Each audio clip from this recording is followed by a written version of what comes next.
क्या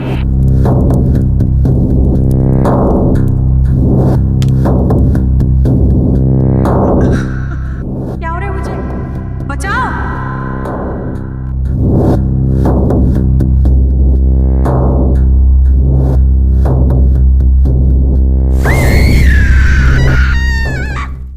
हेलो दोस्तों, स्वागत है घंटा 12 स्टोरीज के नए वीडियो में। क्या आप मानते हैं काला जादू सिर्फ फिल्मों में होता है? तो जरा मायूंग की इस लड़की की कहानी सुन लीजिए, जिसके साथ हुआ कुछ ऐसा डरावना कि डॉक्टर्स और बाबा दोनों हार मान गए। उससे पहले अगर आपने हमारे चैनल को सब्सक्राइब नहीं किया तो क्या आप क्या कर रहे हो? ये सब्सक्रिप्शन एकदम फ्री है।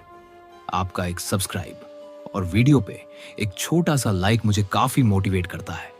एक नए यूट्यूबर को ये एक तोहफा होगा। तो अब वीडियो की ओर बढ़ते हैं। आप अपनी आंखें बंद कर लीजिए और ध्यान से सुनिएगा।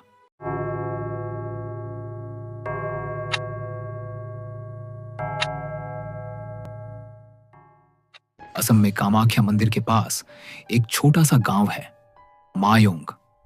ये जगह अपने काले जादू मतलब ब्लैक मैजिक के लिए फेमस है। लोग कहते हैं कि यहीं पर सबसे पहले काले जादू की शुरुआत हुई थी। गांव के लोगों का मानना है कि यहाँ के तांत्रिकों के पास ऐसे मंत्र हैं जो किसी की जिंदगी बना या बिगाड़ सकते हैं।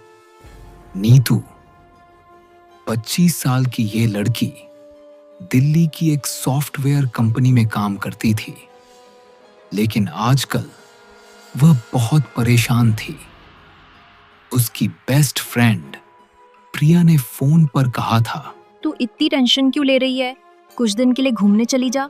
असम का कामाख्या मंदिर तो फेमस है ही, उसके पास मायोंग नाम की जगह भी है। वहाँ का ब्लैक मैजिक का हिस्ट्री बहुत फेमस है। नीतू ने गूगल पर मायोंग सर्च किया। स्क्रीन पर काले जादू, तांत्रिक और रहस्यमयी कहानियों से भरे आर्टिकल्स आ गए। उसके शरीर में एक सिहरन सी दौड़ गई। चलो एक बार देख आते हैं। उसने अपने आप से कहा। अगले हफ्ते वो गुवाहाटी एयरपोर्ट पर उतरी। कामाख्या मंदिर के दर्शन करने के बाद उसने एक टैक्सी वाले से पूछा, भैया मायोंग यहाँ से कितनी दूर है? टैक्सी वाले ने अजीब से देखा। बेटा, वहां तुम्हारे कोई रिलेटिव्स रहते हैं क्या? अरे नहीं भैया, मैं बस घूमने आई हूँ। फिर वहां जाने का क्या काम? वो जगह अच्छी नहीं है, वहां कोई नहीं घूमने जाता। लेकिन नीतू का इरादा पक्का था। अगले दिन वो उसी टैक्सी वाले के साथ बैठ के मायोंग के लिए निकल पड़ी, और यही उसके लाइफ की सबसे बड़ी गलती थी। मायोंग का गांव घने जंगलों के बीच बसा था। जैसे जैसे टैक्सी गांव के करीब पहुंची, नीतू को लगा जैसे हवा भारी होती जा रही है। गांव के बाहर एक पुराना सा बोर्ड लगा था और लिखा था, मायोंग, जादू और तंत्र की भूमि। टैक्सी वाले ने कहा, बेटा मैं यही रुकता हूँ, आप जब वापस आना चाहो तो फोन कर लेना। नीतू ने होटल बुक किया था, एक छोटा सा गेस्ट हाउस। मालिक ने उसे कमरा दिखाते हुए कहा, बेटा रात को बाहर मत जाना, यहाँ अजीब चीजें होती हैं। शाम को नीतू गांव घूमने निकली।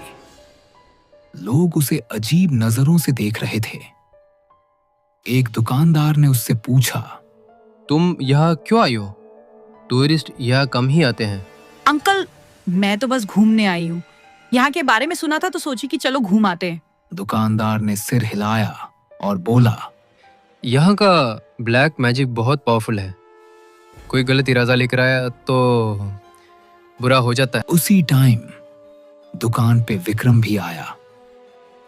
वो गांव का ही आदमी था, लेकिन उसकी आंखों में एक अजीब सी चमक थी। लगता है कि तुम दिल्ली से आई हो। हाँ। तुम जैसी सुंदर लड़की यहाँ अकेली क्या कर रही है?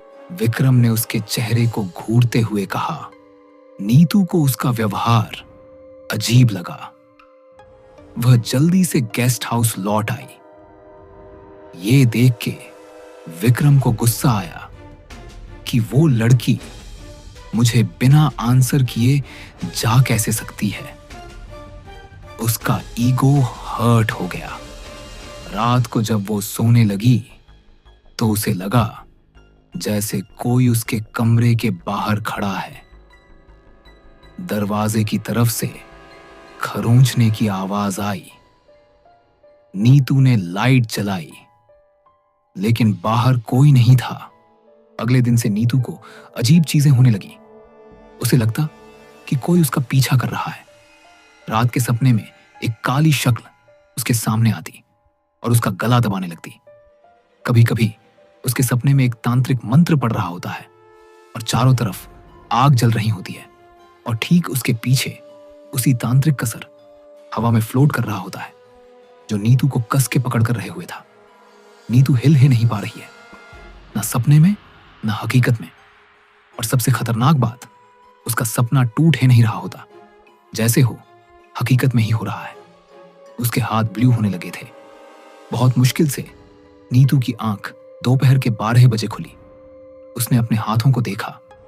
हाथ को देखकर वो शॉक हो गई। उसके हाथ हल्के ब्लू हो गए थे।